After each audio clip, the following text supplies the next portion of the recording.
And Dave kind of understood that, you know what I mean? I says, I'm not going to be going up to the restaurant for a while, Dave. So I went up and I paid my bill for the food bill that I had. And I just fucking started eating in another little restaurant downtown, which was much cheaper. And I just started eating there on the hopes that I would see patoho walking past. I took my rucksack with me everywhere I went because I had the 2 fucking axes in it, and I had a meat knife. And I didn't know how I was going to wreck when I seen patoho. Anyway, I used to go into town daily, always on my own, always hoping I'd run into him, because then again he couldn't say that I blindsided him, or you know, there was somebody with me. I just wanted me and him one-on-one, and what happened, and that was just going to be the way that it was. So one morning, Dave says to me, "You've got a couple of divers to pick up," and he told me where it was, and it was beside Patoho's dock. And I'd never been down the island to where he lived, so I had no idea. And Dave says to me, "It's going to be a big yellow and white house." He says, about 50 feet off the beach. He says, "You can't miss it." That's all I needed. So I decided I would go down early and wait for the divers, not just go down and pick them up. So I went down a good hour and a half early, just in the hopes that I would see patoho.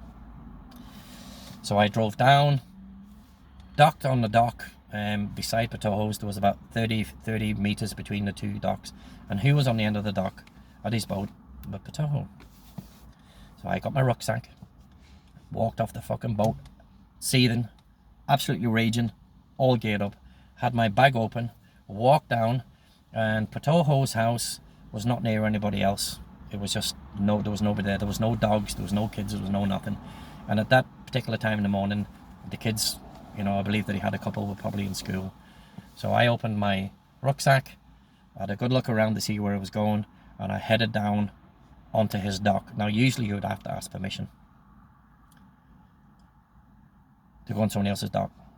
I fucking didn't. Patoho was on his boat, he had his back turned to me, and I opened up the bag and I took out one of the axes. And I shouted his name to let him know I was going. And he turned and he looked, and he made a grab for a spear gun. And I threw the axe at him. And he seen it coming, and he moved, and it hit the boat. It didn't stick in the boat, and it hit the boat, and it bounced. And he fell back. And I took the other axe out of the bag, and I ran at him with this axe. And I covered about 30 feet in a few seconds, and I brought the axe down and missed his hand, and I fucking hit the wood with it. And this guy shit himself. He fucking turned white, and I proceeded to fucking chop the dock, trying to get at this guy. And the spear gun was on its own. The spear gun was loaded and ready to fire, and I pushed out of the way, and I continued to chop the dock where he was. I was fucking going banzai, going nuts. I wanted to chop this guy up to pieces. And eventually he fell off the dock and he landed on his boat. And he landed on his boat like a fucking dead ant, 2 legs and 2 feet in the air. And I jumped onto the boat, and I fucking hit the cushions on the boat a few times on purpose, not him, on purpose. And I chopped the fucking at the boat, and this guy was fucking squealing like a pig. And I don't think that he'd ever had a scare in his life before. And I was just fucking going banzai, going nuts. I couldn't see anything at all. I just wanted to hammer this guy. And I jumped down and I grabbed him by the hair, and I was gonna smash him in the head with the axe. I was just fucking going nuts. Red mist had come down, and he screamed like a fucking dying pig.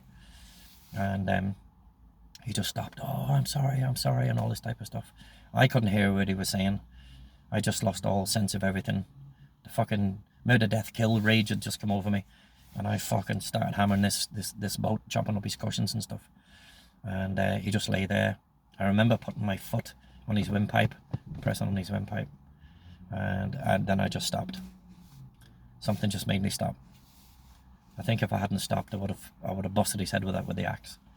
It's not what I was intending to do. I was intending to just fucking, just don't know whether to scare the guy. Anyway, I dropped the axe and I gave him about 4 or 5 punches in the face, and his face began to swell up and stuff. And then he sat back, and there was nothing said between us at all. I just remember staring at him, and my head must have been red or purple or something, and he was just like looking at me. "Oh, you're fucking crazy, you fucking Irish guys are crazy," all this type of stuff. And I just remember telling him, I said, you ever fucking touch David again, I'm going to come down and I'm going to burn your house. I said, I'm going to burn your house with everybody in it. And he was like this. And I don't know what, don't think I'd ever been that angry before, but I remember telling him that. I said, I'll burn your fucking house down. And I said, if anything comes back on me, any repercussions comes back on me, I said, I'm not going to be like this the second time. It's not going to happen again. And he got up and he was backing off and stuff, and then he stood back and his face was kind of swollen up a little bit. And I said, you ever touch David again, I said, I'm going to fucking drown you. I'm going to fucking take you out and I'm going to bury you out over the fucking reef. And he didn't say nothing. He just looked at me. I picked up my axes, my bag, and I walked off. That was it. And I said, I said, if I come back here again, that's going to be it. So I walked off. The two divers never showed up that I was going down to get. They never showed up at the dock. They'd already made their way into town, into the dive centre. So they were there when I got back. Anyway, I didn't say nothing to Dave. I didn't say what I did. I didn't tell him what I'd done. I didn't tell him about the axes, anything. And I was very quiet. And Dave knew that, he just knew those. He says, you all right, Col? And I just says, everything's good, Dave. And that was it. And he could visibly see me shaking. I was shaking. I was full of adrenaline. I was pumped up with adrenaline. I was pumped up with anger. And I just basically wanted to fucking damage that guy really, really badly.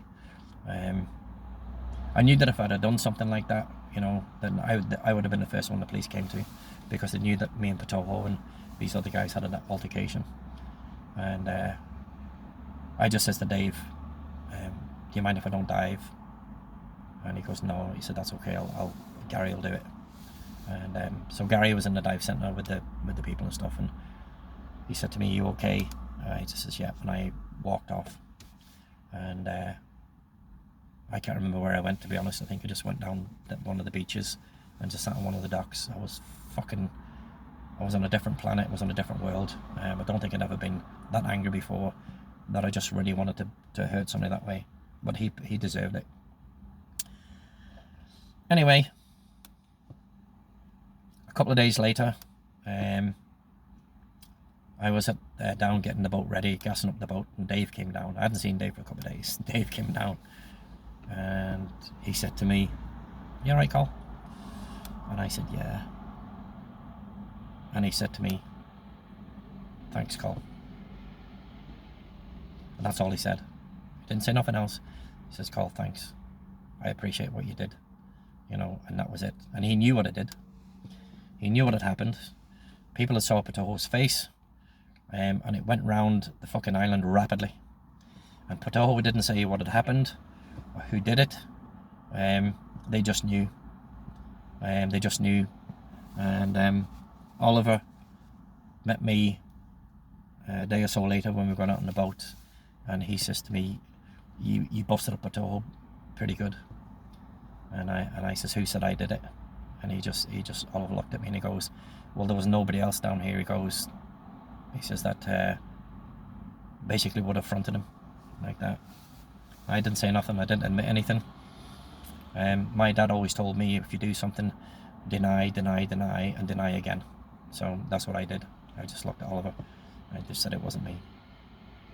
So word got round the island that Patoho had been busted up pretty badly.